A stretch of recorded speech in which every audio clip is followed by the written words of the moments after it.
Në çdo familje shqiptare, gjyshja nuk është vetëm simboli i dashurisë, por mbi të gjitha është ajo që dinte t'i jepte shije edhe gjellës më të thjeshtë, por cili është gatimi më i shijshëm nga duart e gjyshes për shkodranët. Ma preferuar ka qenë çorba me pul, shpijet. Aja ka me të menda dhe petlat me kranë e hardhëjesh. Normalisht që unë kujtoj shumë gatime. Imam Bajaldi, tavë grapit. Kena me shumicën mish me langshterun, kordha.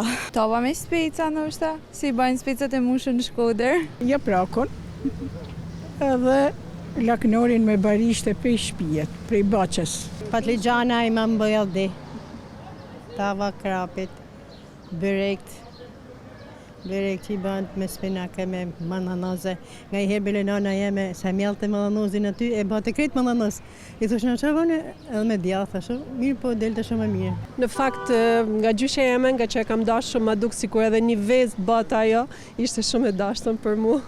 Byreku, ma i preferumi. Po i mëj mend gjitha gatimet që ka bërë gjyshja, edhe një nër gatimet më të preferume që kam dasht me hangërun, ka qenë kaçimaku.